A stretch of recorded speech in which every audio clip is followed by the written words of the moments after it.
I am a huge fan of the Tales series. I've played every game, and while I haven't beaten them all, I have beaten most of the mainline entry games.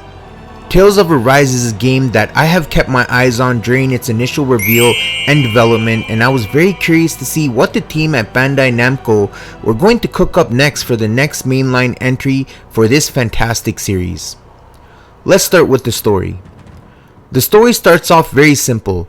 You're basically a Danan slave who was suffering from amnesia as he can't remember his past or own name, thus naming himself the Iron Mask.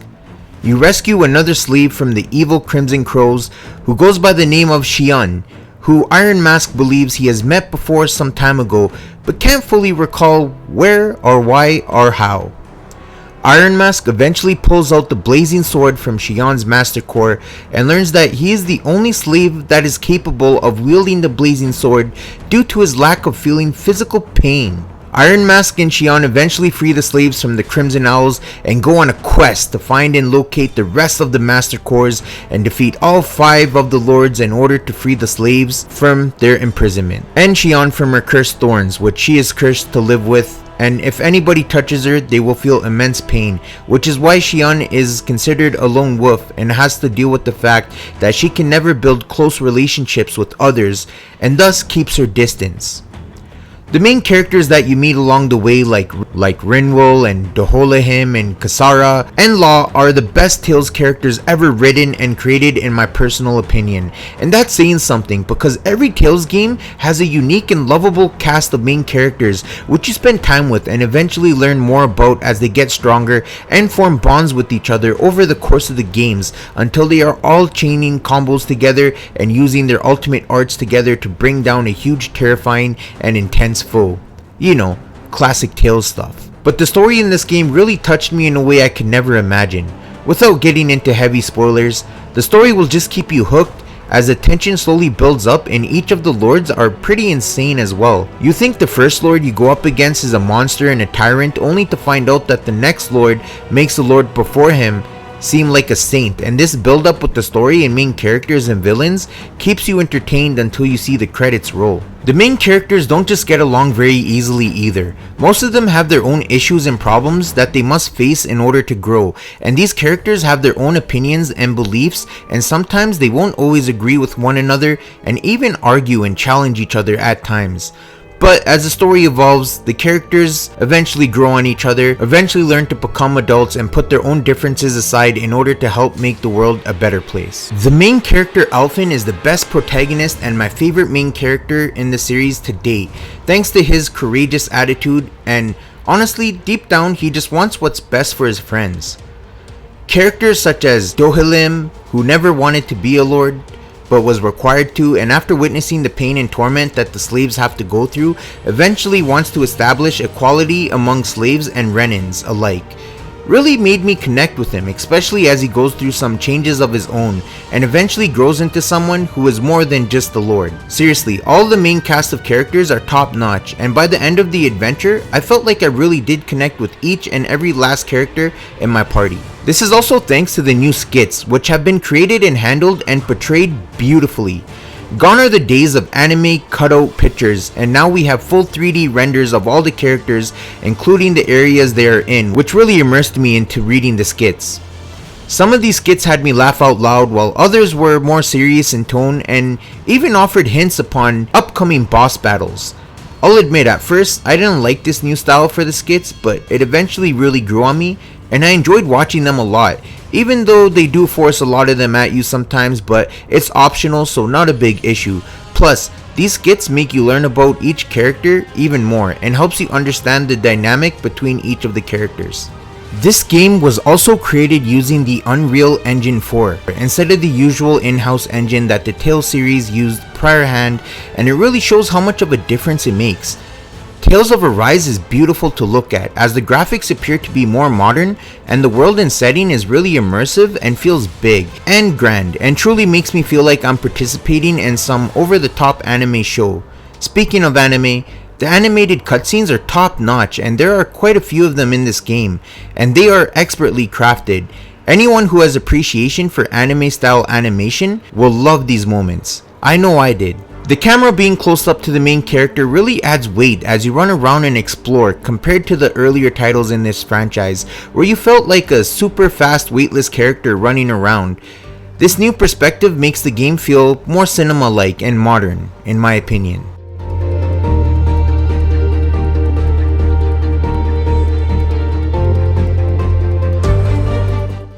Let's start off with the new addition to the gameplay.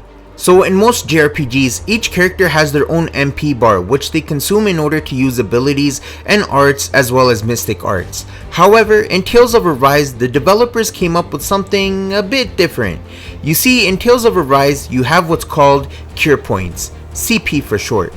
The whole party shares one CP bar, and CP points are consumed if a character uses a healing art on another character in order to restore their health points or other various effects.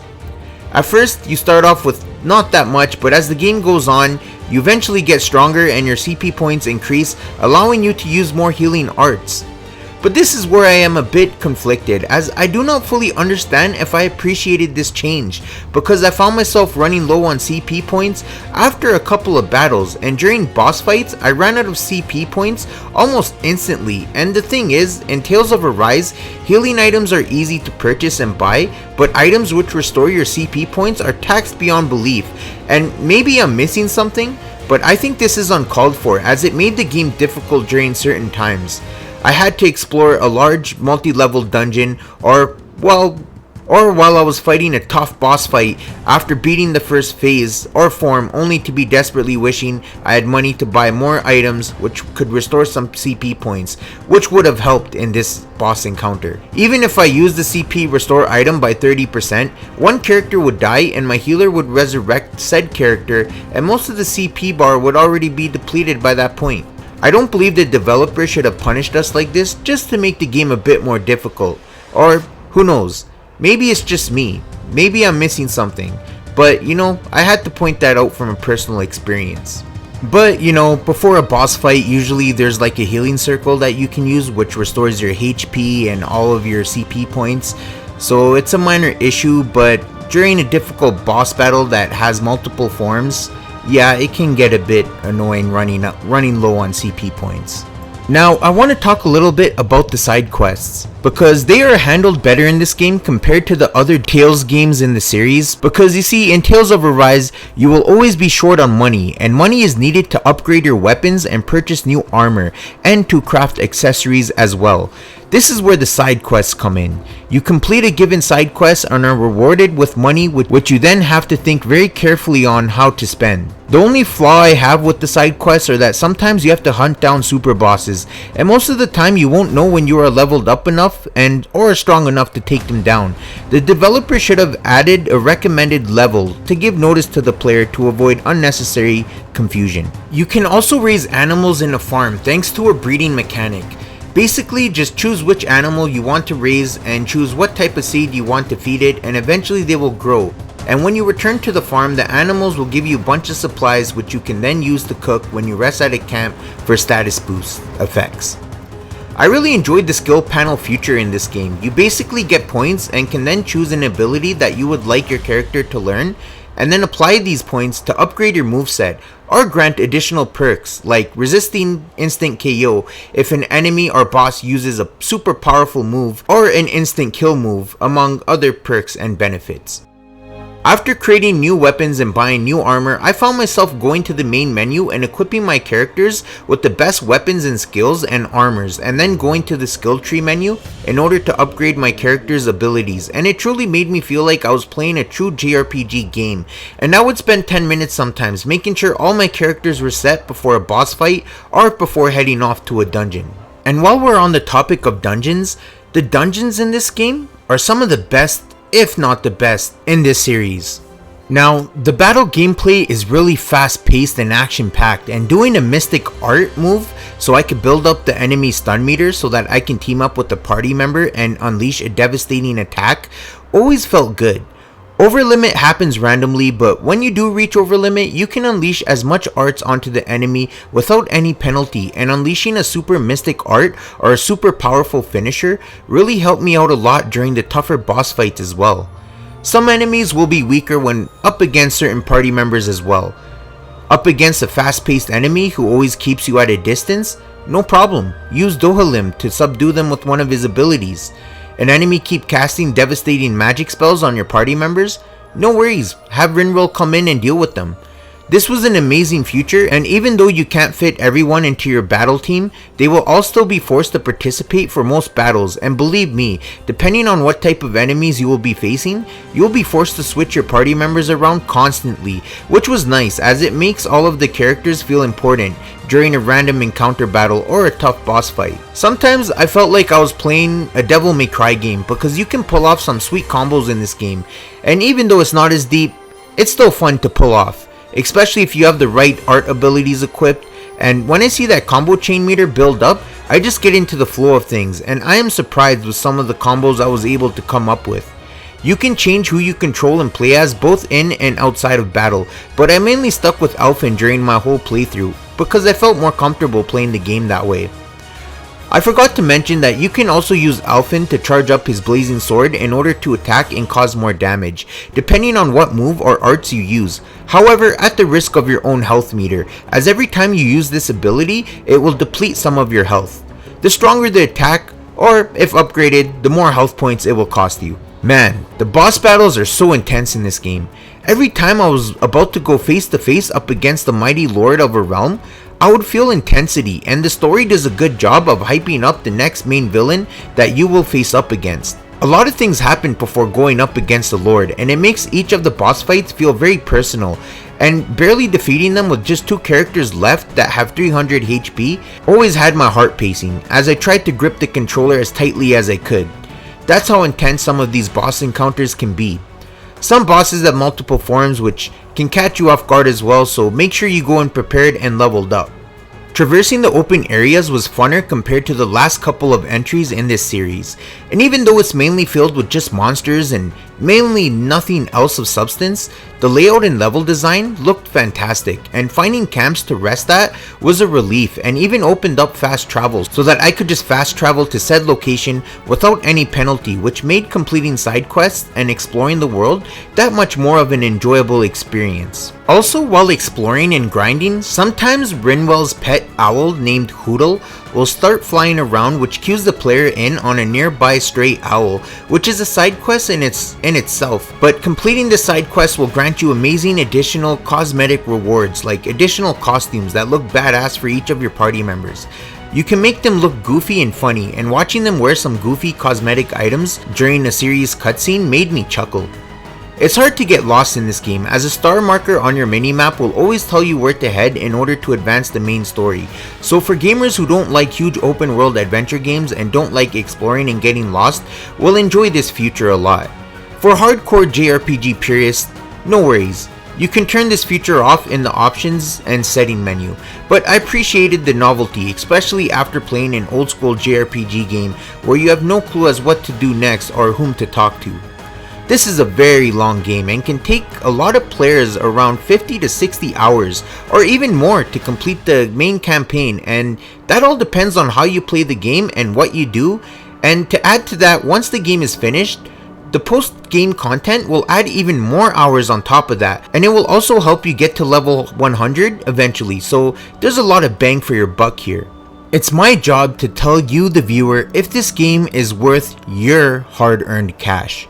Well, I absolutely think Tales of Arise is worth every penny, but if you can wait for a price drop, then I would recommend that, as Tales games usually do go for dirt cheap eventually. I have to add that even though this is a Tales game and for newcomers and old fans, this game feels very big and grand for a Tales game, and that's not to say that the other games aren't grand or big adventures in their own right, but I honestly think that the Tales team over at Bandai Namco really did an amazing job at creating a new Tales game that will reach the mainstream audiences, and I have to say, this is one of the best JRPGs I have played in recent memory, next to Dragon Quest XI Echoes of an Elusive Age Definitive Edition on the Nintendo Switch.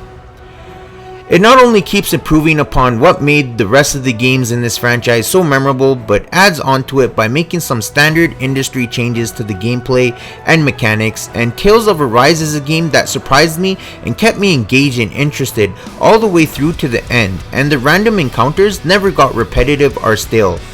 In fact, I always ran into an enemy just so I could fight and play around with the combo system and battle mechanics just for fun. The story, while it starts out fairly simple, truly does become complicated and very personal, and there were times where the story pulled at my heartstrings, even though some cutscenes still had that classic Tales melodrama, but that was only for a small fraction of the story, as the rest of the storyline is handled in a very mature way and even made me question some things about reality and everyday life and the world that we live in, and how important it is to care for those who are close to us like friends and family, while still being dark when it wants it to be, and that really surprised me. To sum it up, I love Tales of Arise, and it will be interesting to see how gamers will feel about the CP mechanic system once the hype train dies down a little bit. As I understand, the CP mechanic can put some JRPG gamers off, but it does add a strategical element to the gameplay. But the developer should have balanced it out by making the CP restore items less expensive, which would have saved me from backtracking out of a dungeon just to go to a camp and rest. For those of you who don't want to worry and just have a smooth experience with the game, don't fret. You can change the difficulty at any time in the settings screen. Maybe I'm in my feelings right now, and maybe I should wait before making this bold statement, but in my heart, I know that this is the best Tales game I have played in recent memory, and the new main cast of characters are video game characters which I will never forget spending time with. If you want a solid action JRPG adventure with a deep story despite some minor flaws here and there and some melodramatic drama sprinkled on top, only during a few cutscenes though, then this is for you. Also, if you're an anime fan and enjoy anime stories, then trust me, Tales of Arise is a no-brainer. Go buy it and play it whenever you can. Me as a fan of this JRPG series, I'm glad I made the purchase and feel no regret as it was a solid time, and I can see myself replaying this one in the near future when I have some downtime. Thanks everyone for watching today's video review. I want to thank all my subscribers for supporting this channel. Thank you to all of you, and if you are a new subscriber, then don't forget to like this video and share it with your friends and subscribe for more great video game content. This is your boy RogueSpirit, and I'm outie. Peace out y'all. Have a great day.